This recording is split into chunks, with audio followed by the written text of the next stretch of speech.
Hello, everyone, and welcome to week 15, our last week of lectures for MC 100. This week, we'll be discussing public relations.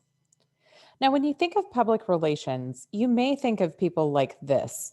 This is how Hollywood portrays the field of public relations, but often the representation in the media of the field of public relations is highly inaccurate because it's not nearly about all of the partying and the events. It's not always a crisis like Olivia Pope. And so there are a lot of facets of public relations that are misunderstood by the public, primarily because true PR is not discussed very much within media. So, what is public relations? And how is it different from advertising? Well, public relations is the total communication strategy conducted by a person, a government, or an organization attempting to reach and persuade an audience to adopt a point of view. This is your textbook's definition. And when we're thinking about the difference between PR and advertising, public relations is really about earned media. It's about building trust with the public through credible sources. And advertisers, on the other hand, pay in order to get their advertisements to be exposed to the public. And it's inherently biased because it comes from the advertiser, the person trying to sell something. And so public relations really utilizes the media as well as public opinion as the main story, where ads are seen as secondary to media content.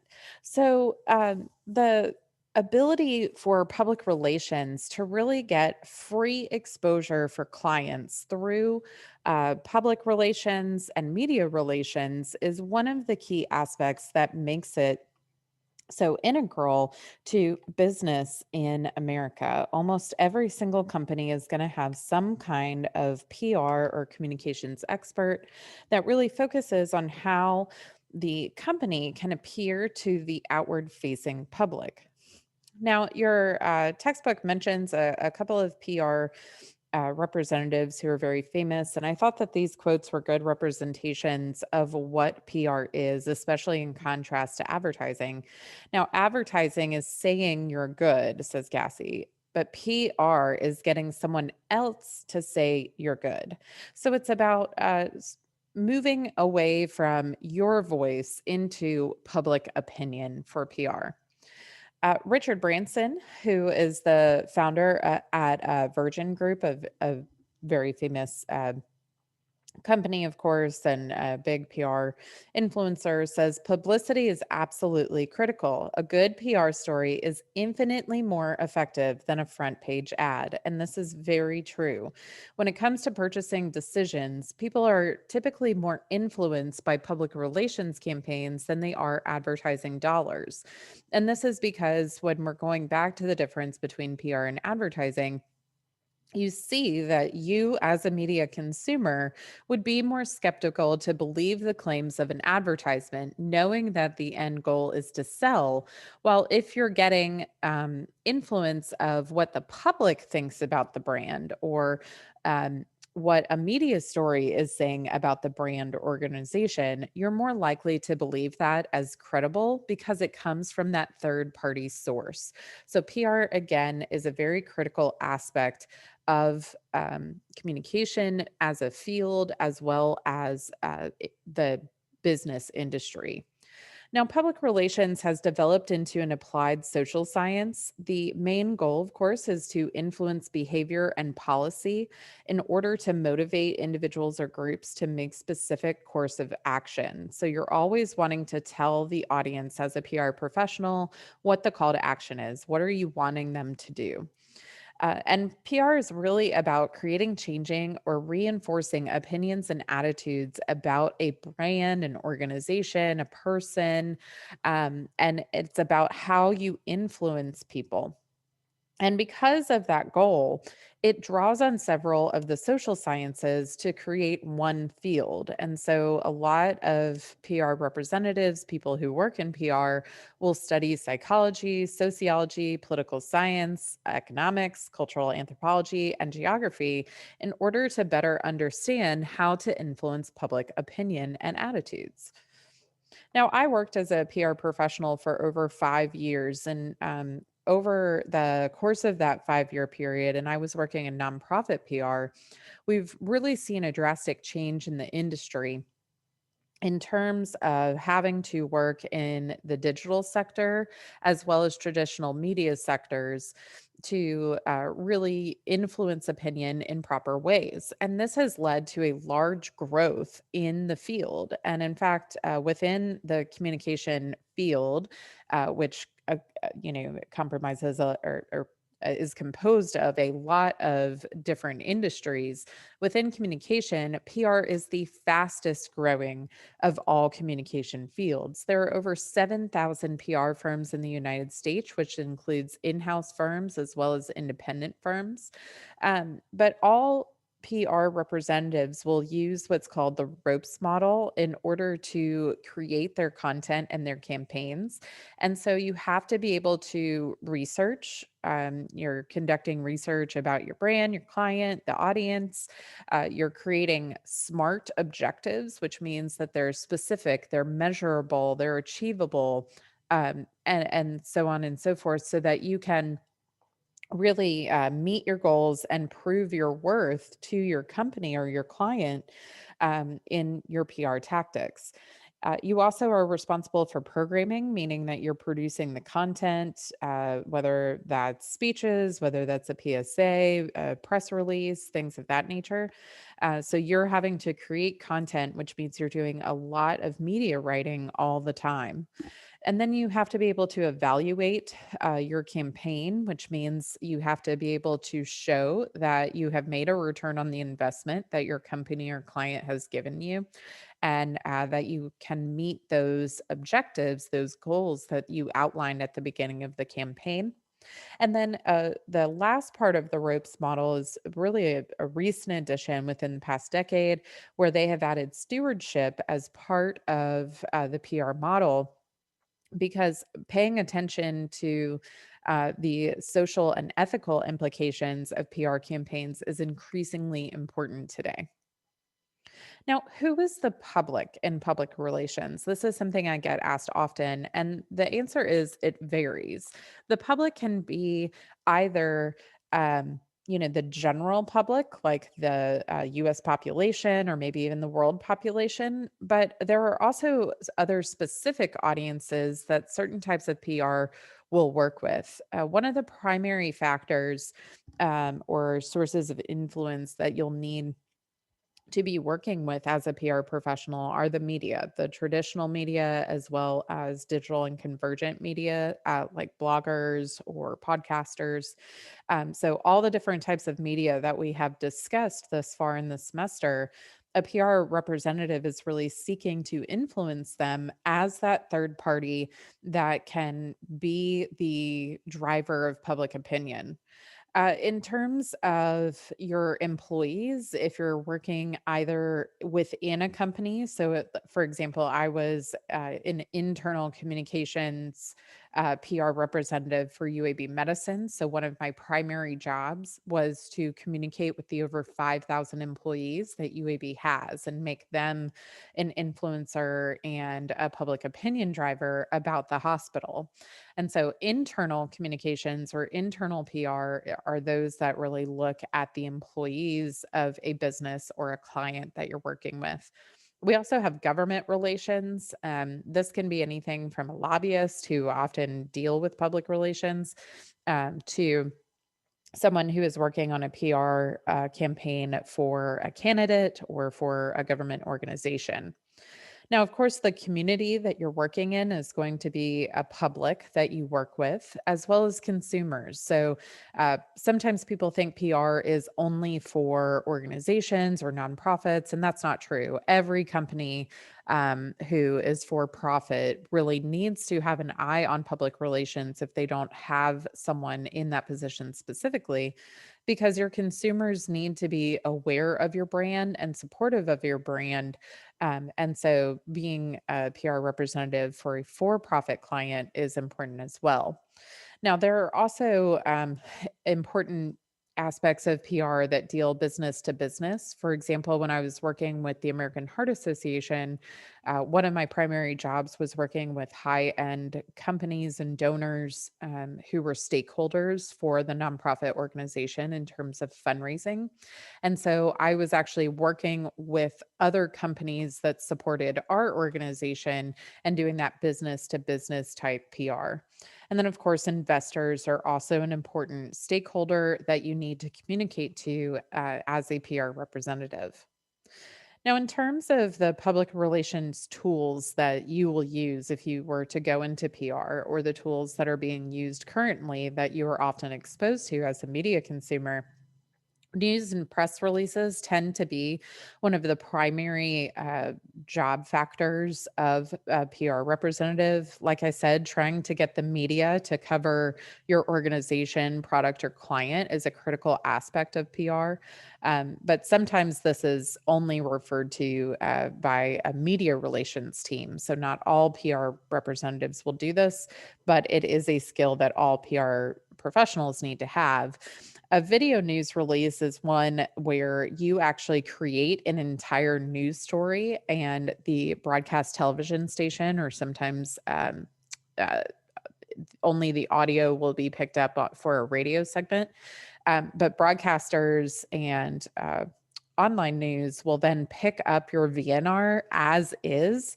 And so you're getting to control the voice of what is being said. Public service announcements are typically commercials or spots that run on broadcasts. Sometimes they can run in print if you have a print PSA. And these are to promote a nonprofit organization, a cause, or a government policy to make the public more aware. These are often not purchased unless there is a large PR campaign going on that has a little bit more budget. But when I was working for the American Heart Association, for instance, we would run PSAs on heart health and heart awareness very often, and I would get those placed for free with local media because that is a public service that the news operation is doing. Media relations is, of course, an important aspect of public relations because media are such large influencers of public opinion.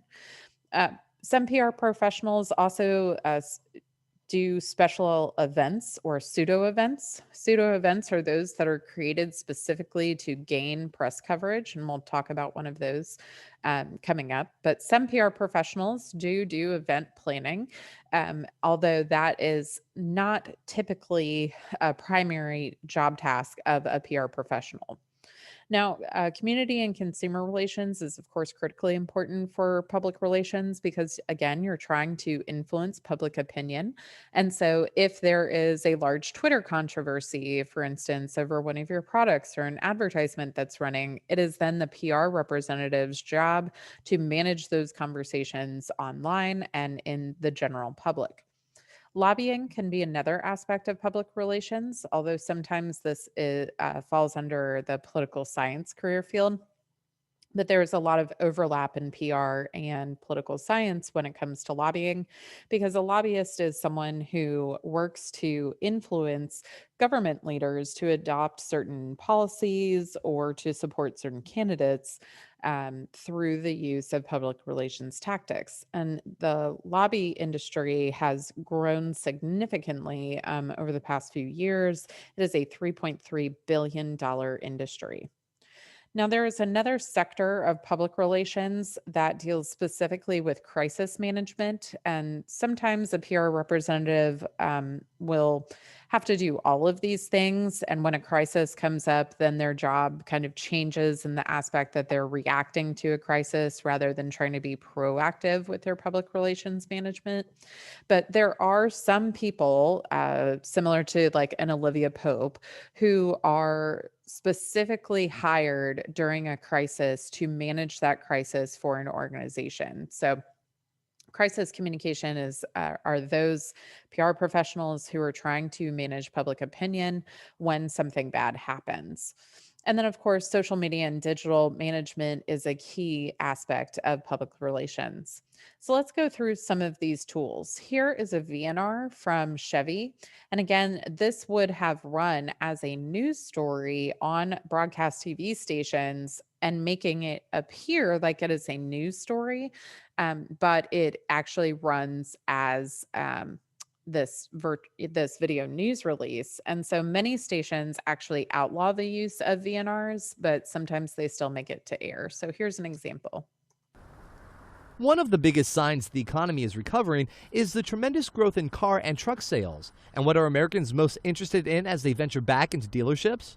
Subcompact utilities are popular and getting more popular because they give you the efficiency of a subcompact sedan or hatchback with higher seating position, generally all-wheel drive option, and some more interior space. What started off as sort of a necessity-based utilitarian vehicle because of high gas prices has really caught on. People just love the size, they love the ease, and they just love what they can get for their money. Hitting showrooms right now is the Chevrolet Trax, already popular in 66 countries across the world, where city driving demands versatility and maneuverability.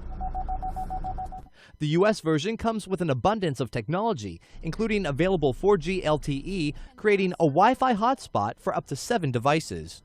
This is where many drivers want to be. A vehicle with the versatility to fit their lifestyle, the technology to keep them connected, and the fuel efficiency to keep them happy. The Trax offers an EPA estimated 34 miles per gallon on the highway and was just awarded top safety pick from the Insurance Institute for Highway Safety. I'm Brian Osuch. So you can see from that VNR, it appears to be a journalistic news story, which would be unbiased. But because it was produced by Chevy, you'll notice all of the video is of Chevy vehicles. Even though they're talking about the popularity of SUVs in the public and the trends in the industry, they're only talking about a trend that suits their company and their new product. In addition, they're using third-party sources, such as, the Society of Automobile Engineers, I think was the guy's title, or Edmund.com. And they're making it seem like this is not something coming from Chevy. So the ethical considerations of this are great. However, a lot of journalists still use VNRs in many different capacities. So it remains a popular way to pitch stories to the media. Here's an example of an old school PSA that utilizes some of my favorite characters.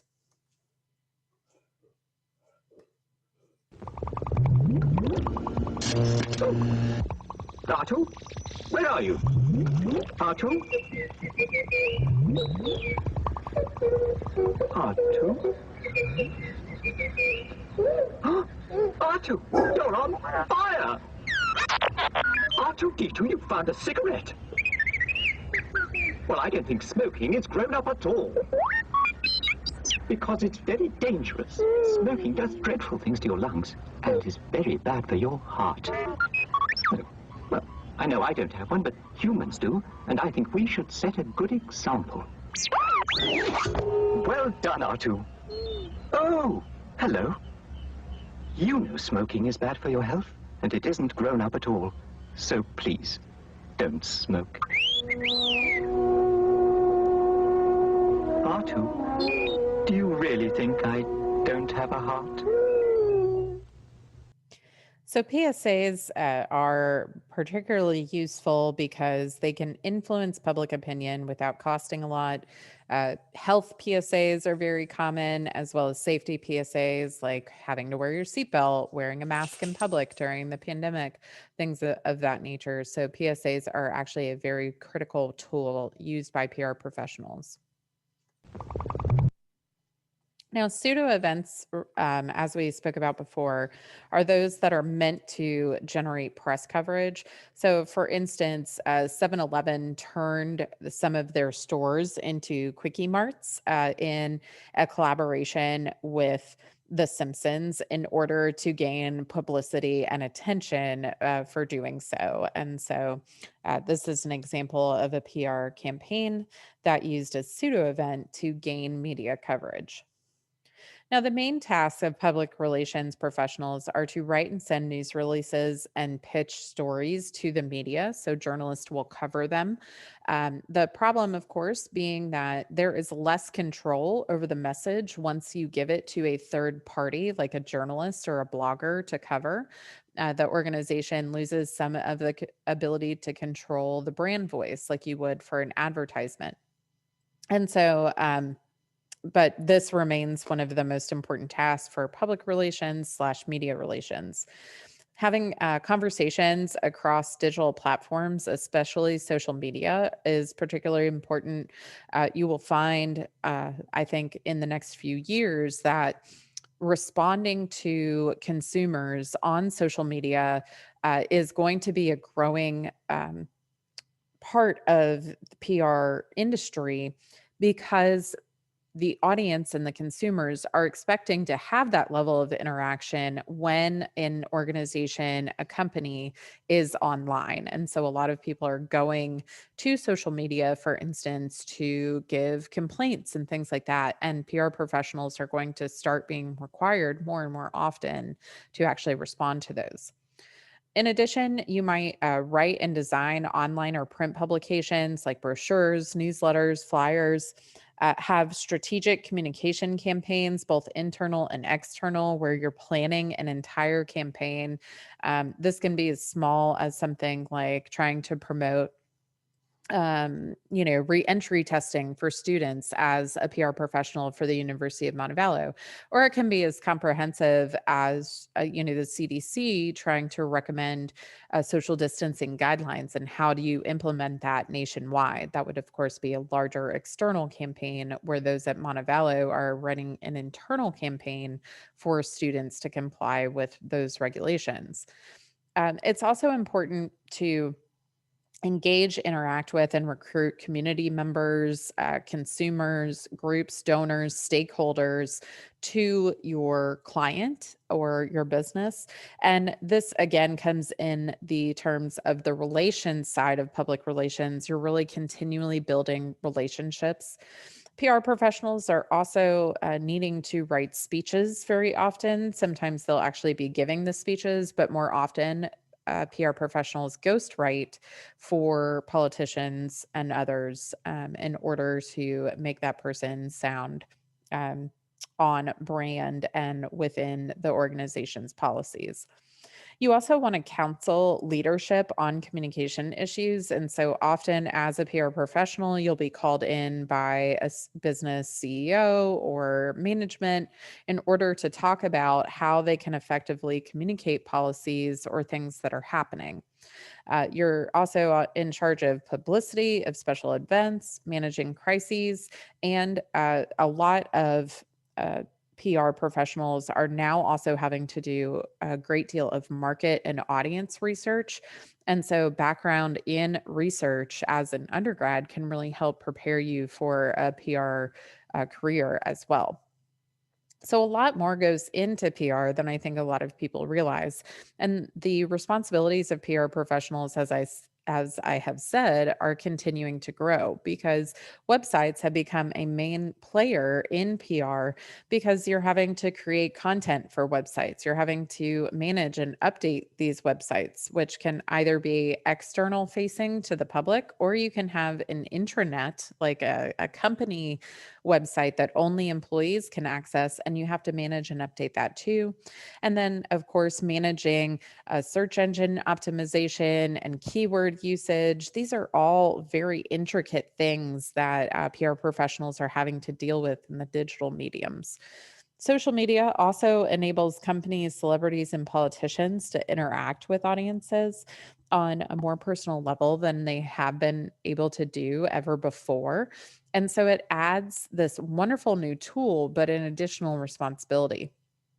Now, I know a lot of students often dream of becoming bloggers or YouTube stars, and they think they can make a lot of money off of it. And sometimes you can. I actually have some very good friends who are bloggers who make pretty good money blogging, but it has been a long journey for them. And they have really had to use a lot of the PR tactics that we're talking about in creating those blogs or YouTube's channels or podcasts in order to promote themselves. But one thing that your textbook notes that I think is important in terms of regulating PR is a note that in 2009, the FTC ruled that bloggers have to disclose any relationship that they have with a company. So if a company sends you free stuff or you're essentially acting as a spokesperson through your blog or YouTube channel podcast for a company, you have to be explicit in telling the audience that you're doing so you can no longer just say, hey, I used this product and it was awesome. You need to say, they sent me this product, I used it and it was awesome. Newsjacking is another tactic of PR professionals that your textbook talks about. And newsjacking is when you take current events that are currently going on and attach your brain to it.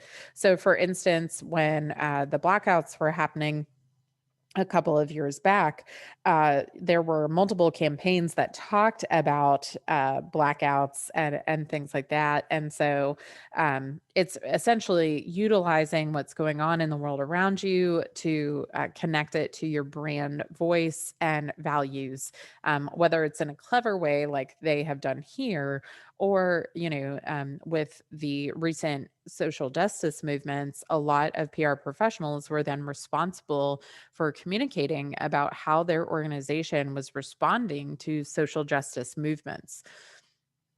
Now, crisis PR is the use of PR and communication professionals to respond when a disaster happens or a crisis happens in an organization. And this can be, a natural disaster, such as a tornado strike, a hurricane, etc. It can be man made, like with these incidents where the oil spills or the rig explosion. And so, at any type of disaster or crisis needs to be responded to. And of course, this can also be an internal crisis, like your CEO is arrested or under scrutiny for sexual allegations or something like that. These are all crises that PR professionals have to deal with regularly. So, some of the most well known cases of PR crisis are the Exxon Valdez scandal, the BP oil spill, and the Tylenol poisoning. And so we'll walk through these really quickly.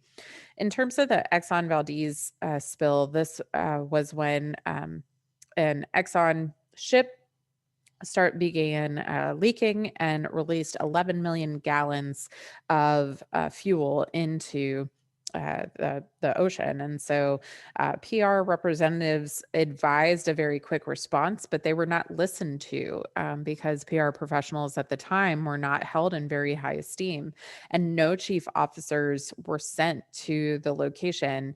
And so Exxon had a really hard time recovering in its public image because they were seen as uncaring. They were seen as not wanting to respond to it because leadership was not on site. And Exxon ended up spending $2 billion to clean up that oil spill and also its image. Now, the BP Gulf oil spill happened after this. An oil rig exploded and killed 11 workers, and over 200 million gallons of oil were released in the Gulf. And of course, this created a huge disaster for the environment. It was obviously a very big issue, but their response was very a lack of caring. And Tony Hayward, who's pictured here was one of BP's main leaders. He tended to be one of the primary spokesmen for this Gulf oil spill and was found saying things like he wanted to get his life back. And he talked about all of the small people on the Gulf. And so obviously, this became a PR crisis, not only in terms of the oil spill, but in the sense of their leadership not seeming caring or responding in an appropriate manner. And they spent over $20 billion in recovery, both of the environment and their image. Now, when you're responding to a crisis, it doesn't always have to be a bad thing. And a couple of years ago, or many years ago now, Tylenol, uh, the bottles were being tampered with and people were lacing them with poison. And actually, 7 people died during this, which isn't a lot of people, but it created this fear of using Tylenol. And so Johnson and Johnson, along with PR professionals, the PR firm Burleson and Marsteller, pulled all their Tylenol off of the shelves, in almost what was seen as almost an overreaction to the incident. It cost the company $100 million and it cut their market share in half.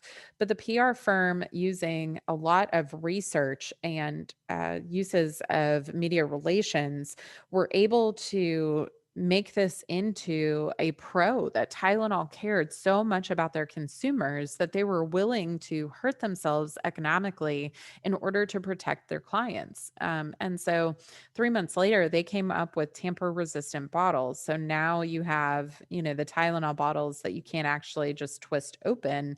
You have to be able to take the tops off. If you've ever wondered why you have to peel back the silver top on a pill bottle or get the cotton ball out, things like that, it's because it's making it tamper resistant, so people can't walk into the store and place it with poison. And so this created Tylenol as a leader in the industry, someone who was really caring. And in less than 3 years after this incident, Tylenol regained its dominant share of the market and actually increased their sales overall. And so this is an example of how good crisis PR, even when bad things happen to a company, when PR is used effectively, can actually move that crisis to an opportunity.